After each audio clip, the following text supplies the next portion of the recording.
What's good, y'all? Welcome to an episode of Buzz Boys. I'm your host, Terry, and tonight, the Hornets got a win. But most importantly, we saw the Tidjane masterclass and the clutch shot at the end to really get us the dub. Bro, this rookie, special. We have drafted Giannis with a 3. It's over for the league. It's over for the league. LaMelo looks unstoppable. He can't miss. Can't miss.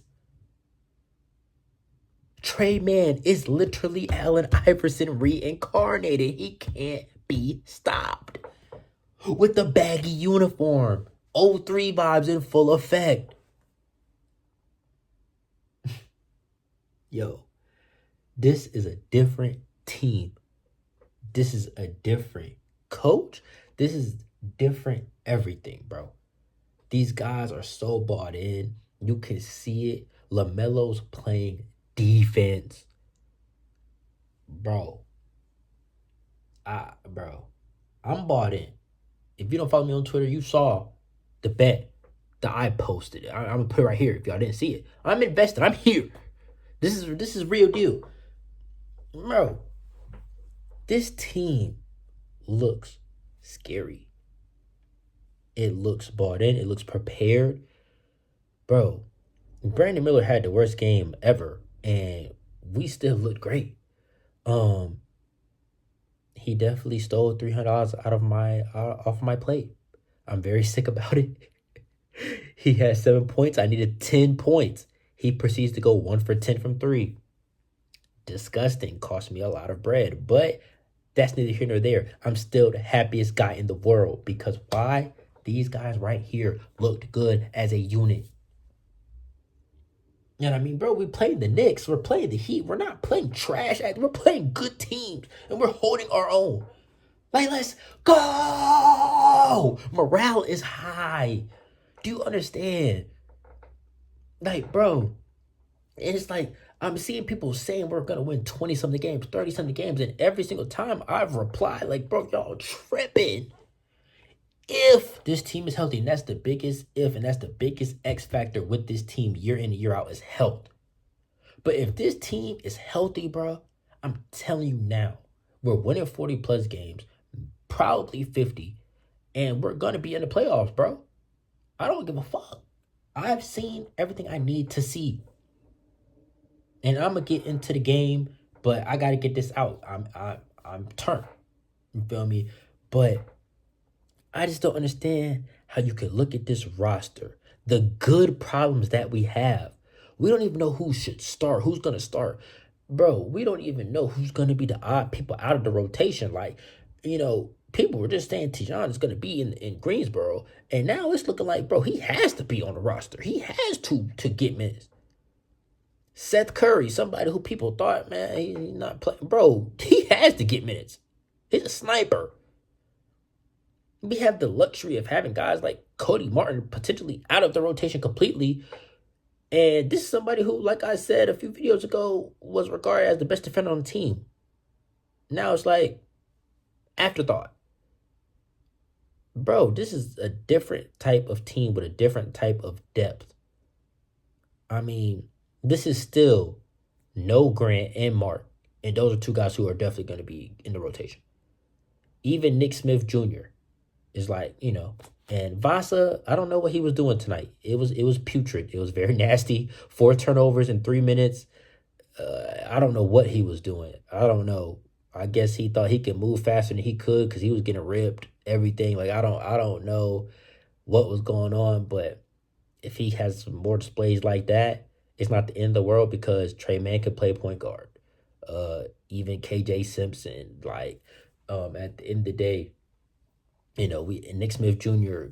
somebody's gonna get the minutes. And that's the thing, we just have so much depth where it's like if anybody gets to underperforming or is in foul trouble or is just generally hurt, we're pretty much good at almost every position with some type of depth behind it. This is new for us. So this is where I'm ecstatic. I love the way this team looks. anyway, I'm gonna get into the video because I can go on a whole tangent. I made a video about how good I think the Charlotte Hornets can be this year. Please go check that out if y'all haven't. Anyways, let's get into the video. We start out Melo defending, similar to the last game where he got that stop on OG Anunoby getting that block. Same thing here.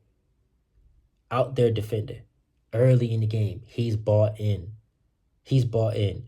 And his last post-game conference, he was talking about, wanting to be a two-way player for this year and years to come. So Charles Lee, they're connecting. Brandon started off cold. He got some great open looks. Just kind of like we ran a few sets for him, just kind of get him going early in the game. He missed those, and it just never got better. He just was ice cold all night long, and pretty much was the only person that really was. Everybody else ate. But yeah, Brandon just couldn't throw a penny in the ocean, man. 1 for 10 from three. One of those was a half court heave, so 1 for 9 from three, you could say. But overall, 15% from the floor is egregious. And I also hate that he stole my money. Should I be betting on preseason? But I mean, it was free. He just proceeded to just forget how to shoot a basketball. But neither here nor there. It just makes it even better because it's like when Brandon's balling out, team's gonna look literally unstoppable. Anyway, moving on. Josh Green had a weird looking injury. I don't know what it was. Like, literally, it was just like a fast break, and I don't know if he just kind of missed a step, and I don't know. He just blew a tire, bro. It was just ugly. I don't really know what happened. It's just the Hornets curse, man. You got to have a weird looking ankle tweak. Like, it just comes standard with every Charlotte Hornets uniform. I don't know. But he is okay. He did come back to the bench. Charles Lee said that their plan was to not play Josh Green the second half anyway, just because he's literally been playing in the Olympics and just doing, just moving around a whole lot this summer. So their plan wasn't to play him after the second half anyway. So that was just a precaution. So I'm very glad to hear that. Because, we need him. And with Grant and Cody already being out, Nick Smith Jr. being, we don't need to keep adding, piling on to guys being out. So I'm glad to hear that he's okay, but it was kind of concerning, for sure. No contact injuries are always scary. Nobody's around the guy, and you just see something weird. You always get a little scared. LaMelo's threes, man, still dropping, still automatic. Literally, this kid is special. You can tell he's been in the gym relentlessly this off season, and it's all paying off. It's all paying off. He's literally been in Charlotte for most of the off season. That's what everybody was saying, and you can see, bro, like the shot is automatic. It's automatic, like, bro, it's scary. He's still hot from the last game, carried over like it's nothing. Miles was hooping early. When he's getting to the rim, bro, it's great. It's amazing to see because it's hard to stop. It's like a bull in China shop. That's Eric Collins, one of his favorite sayings. The Mitchell's turnovers, they were nasty. They were back to back. Some of them were a little egregious. And it's just like, how do you have 4 turnovers in 3 minutes as a 32-year-old point guard? What are you doing? What's going on? And it kind of had us in a little bit of disarray, because it did get us out of our rhythm a little bit. It was ugly, between Brandon's, misses and Mitch's turnovers that first quarter we did fall behind a little bit. Then Tre Mann came in off the bench and provided instant offense. And if Tre Mann somehow ends up coming off the bench all season long, I feel like at some point, if he keeps going crazy, he will start. But I have no problem staying off the bench because he will be 6th man of the year candidate. If he doesn't win it, he will be a candidate. He will be top 3 in voting if he plays like this for the rest of the season. I'm telling you that now because he looks crazy. Him and LaMelo are automatic right now. Like, it's crazy. I pray this carries into the regular season because it's special. And then, LaMelo had to pass to Curry for the 3. Then Curry to Melo for the 3. Then Diabite to Curry for the 3. And then Melo, deep 3. And all of a sudden, it's a 12-2 run to end the quarter. and it looks scary. It looked special. And this is where we didn't see Curry and LaMelo play together last year. We never got the chance. So this is the first 3-point specialist that the Hornets have had since maybe Troy Daniels. I talked about this at the end of last season. The Hornets haven't had a 3-point specialist in how long? In how long? Literally. So, it's hard to write Curry off of this rotation because we need his spacing. And just the fact that he's a veteran, period. We need that. He's somebody, he's out there in the fourth quarter. He shoots. He literally has historic free throw shooting percentage. But bro, that shit looked special and it looked scary. That 2-man game between Curry and LaMelo was like, oh shit, new level unlocked. We haven't seen this before. We haven't seen LaMelo with a sniper like this the past two, bro. I'm telling you, this team will be special. And Curry talked about it a little bit in his training camp videos, or it might have been media day, but pretty much, and I talked about it too, but he was pretty much asked, how does it feel to be a mentor to these young guys and da-da-da-da. And he said, all that's good and well, but I'm a player first. And he kind of let it be known, hey, I'm a player. I'm here to play basketball. So that lets you know right there, Curry, he trying to be on that court. He still got some left in the tank. He not trying to be a player coach sitting on the bench clapping. He wants to play. And he's showing why he still should be out there. And I think that's just good for Charlotte to have somebody with Curry, 30, making threes out there. We need that. But anyways, moving on to the second quarter, I did see Brandon let Duncan Robinson get by him, and that was a little discouraging to me. What's going on? It was just a kind of ugly little breakdown. Brandon was having a cold night. You don't know, players just get stuck in the head sometimes, but I was kind of shocked to just see Duncan Robinson just get around Brandon really easily. Another thing I noticed, this was the start of the Tidjane masterpiece. He was making Jimmy Butler uncomfortable. He wasn't shutting him down. Jimmy didn't really do too much shooting, honestly.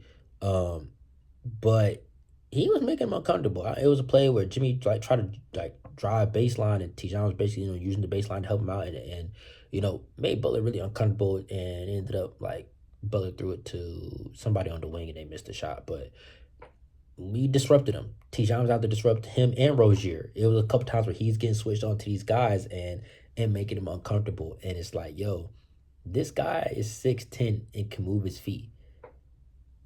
He's not nobody to scoff at. He can switch on to you. He can bother you, bro. So, to me, the sky's the limit for this kid, bro. I want him in this rotation for sure, but I'll say that for the end of the video. Once again, LaMelo can't miss. Literally couldn't be stopped. The stuff that this kid does is ridiculous.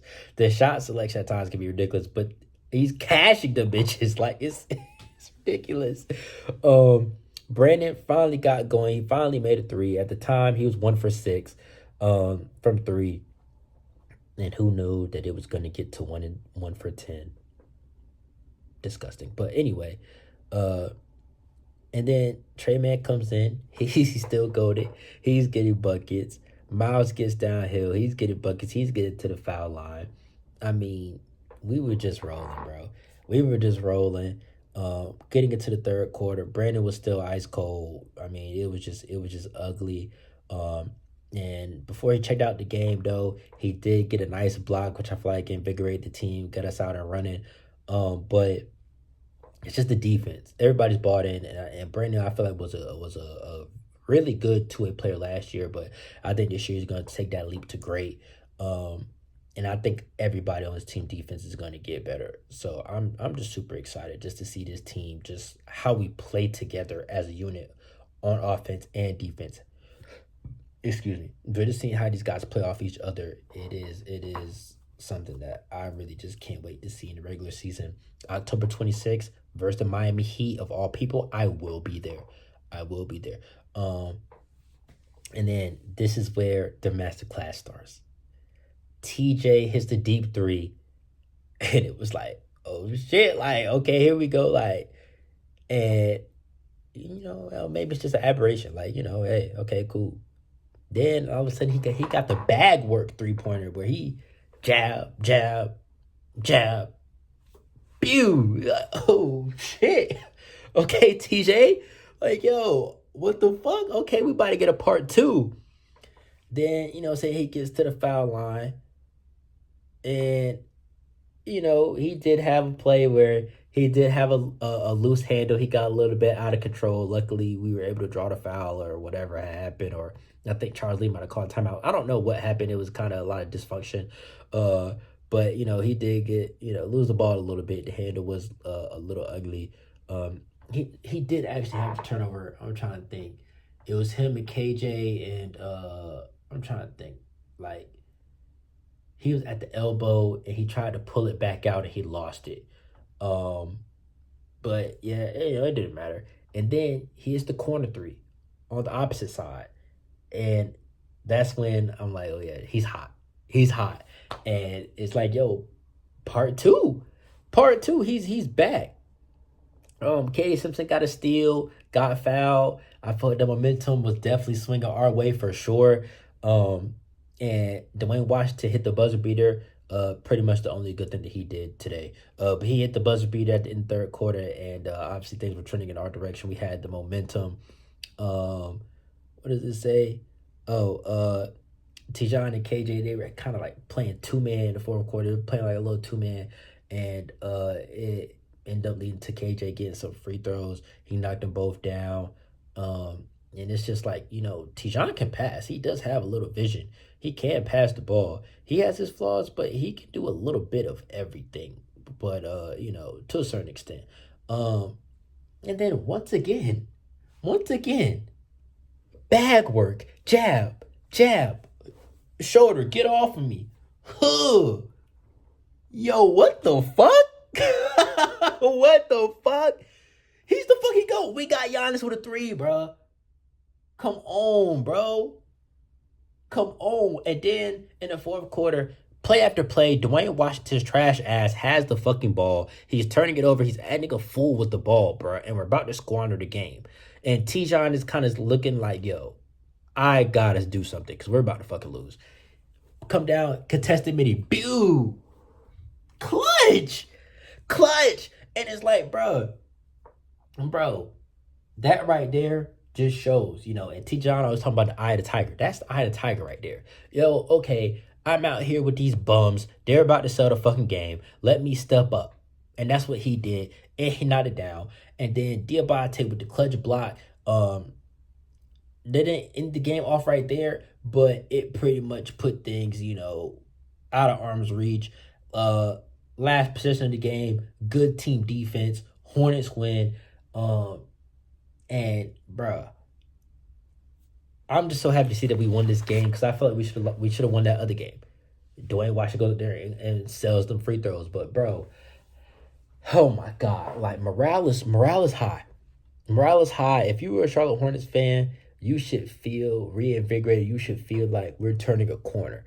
And don't get me wrong, it's preseason basketball, but bro, we out here with starters for at least first half, and these first halves have looked good. So I'm happy. This means something to me. Bro, I'm just thinking about the luxuries that the Hornets have now. I mean, we could have a lineup for what we had tonight. LaMelo, Brandon, Josh, Miles, Mark. Then your bench. Mitchich, Mann, Tidjane, Grant, Nick. Or you could throw Seth in there. Or you could put Martin in there, run Tre Mann at the point guard. Or like we just have so much depth. And then it's like Taj Gibson showed that he has something in the tank. Like, bro, we just have so much depth. It's beautiful. It's beautiful. The way this team's playing defense is beautiful. Bro, I'm so fucking happy, dog. Like, let's go! Like, yo, we're back. I feel like if we stay healthy, this is going to be literally record-wise probably the best in Charlotte Hornets history. And I don't know what our best record is, but I feel like if we win 50 wins, we're probably going to be pretty damn close. Like, pretty damn close. I don't have my iPad in here. I thought my iPad was in here, but yeah, I can't even look at that shit up. But I feel like if we stay healthy, we're going to have a top 3 record in Hornets history because this team just looks super duper special. It looks super duper special. Don't get me wrong. Could it get better? Yes, it could for sure. But, bro, we look good. And the most important thing that matters sometimes more than talent is team chemistry. It looks like it's at an all-time high. After every play, guys on the bench are standing up, clapping, they're screaming, they're waving their towels.